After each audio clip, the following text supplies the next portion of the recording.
आज का सब्जेक्ट है हिंदी ग्रामर का सर्वनाम, जिसे हम प्रोनाउन के नाम से हम जानते हैं। तो सबसे पहले हम ये जानेंगे सर्वनाम का परिभाषा क्या होता है। तो परिभाषा में देखो लिखा गया, संज्ञा के बदले जिन शब्दों का प्रयोग होता है उसे सर्वनाम कहते हैं। जैसे वह, उसे। अब कहिए वह कैसे आया, वह संज्ञा के बदले कैसे आया। देखिए, अगर हम कोई वर्ड लिखते हैं, कोई सेंटेंस लिखते हैं, जैसे महात्मा गांधी है ना आदर्श यानी आदर्श व्यक्ति थे, तो वह है ना अक्सर हमारे देश के प्रति ध्यान देते थे, तो वह जो आया शब्द वो महात्मा गांधी के बदले आया, तो वह एक क्या है, सर्वनाम है। तो इसी तरह सर्वनाम आपको बहुत सारे आएंगे, लेकिन आगे हम बताएंगे। जो संज्ञा के बदले में आता है उसी को सर्वनाम कहते हैं। अब हिंदी व्याकरण में मूल रूप से कुल 11 सर्वनाम होते हैं।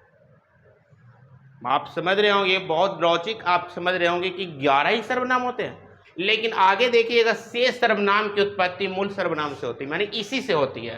माने मूल 11 जो सर्वनाम होते हैं इसी से शेष सर्वनाम की उत्पत्ति होती है। जैसे देखिए, मैं, तो, आप, यह, वह, जो, सो, कोई, क्या और कुछ और कौन, ये 11 ही सर्वनाम है।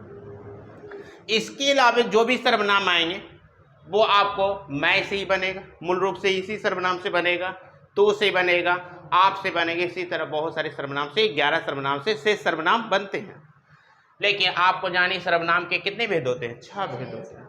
पहला भेद का नाम है पुरुषवाचक सर्वनाम, ठीक है, निश्चयवाचक सर्वनाम, अनिश्चयवाचक सर्वनाम, संबंधवाचक सर्वनाम, निजवाचक सर्वनाम और प्रश्नवाचक सर्वनाम। यही आपका सर्वनाम के 6 भेद है, ठीक है। तो हम बारी बारी से सारे 6 सर्वनाम के बारे में बारी बारी से समझने की कोशिश करेंगे। और समझने की कोशिश करेंगे सबसे पहले लेते हैं पुरुषवाचक सर्वनाम। तो इसकी परिभाषा क्या होता है, लिखा हुआ, जिस सर्वनाम से बोलने वाले, सुनने वाले या जिसके बारे में कहा जाए उसे कहते हैं पुरुषवाचक सर्वनाम। जैसे देखिए, मैं, मैंने, हम लोग, ये सारी जो है आपको सर्वनाम पुरुषवाचक सर्वनाम है। लेकिन आगे जानते हैं पुरुषवाचक सर्वनाम के 3 भेद होते हैं। आप समझ रहे हैं, पुरुषवाचक सर्वनाम के कितने भेद हैं, 3 भेद होते हैं। पहला उत्तम पुरुष, दूसरा मध्यम पुरुष और तीसरा अन्य पुरुष, ठीक है। तो हम पहले जानेंगे उत्तम पुरुष किसे कहते हैं। बोलने वाले को उत्तम पुरुष कहते हैं। जैसे देखिए, मैं बोल रहा हूं, मैं जाता हूं, ये बोलने वाले मैं। जैसे मैं, मैंने, हम, ये सारे पुरुषवाचक सर्वनाम के एग्जाम्पल है। मध्यम पुरुष देखते हैं, सुनने वाले को मध्यम पुरुष कहते हैं, सुनने वाले।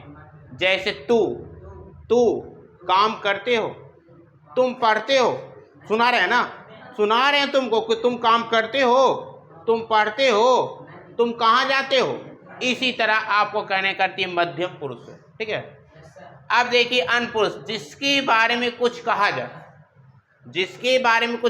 उसे क्या कहते हैं, अन्य पुरुष कहते हैं। जैसे वाह कैसी है, कुछ कह रहा है ना, वह कैसी है, वह सुंदर है, वह बहुत अच्छी है, वह बहुत सुशील है, हम उसके बारे में बोल रहे हैं कि ये सारे आपका अन्य पुरुष का एग्जाम्पल है, ठीक है। इसी तरह फिर आगे हम सर्वनाम के आगे हम देखेंगे, ठीक है।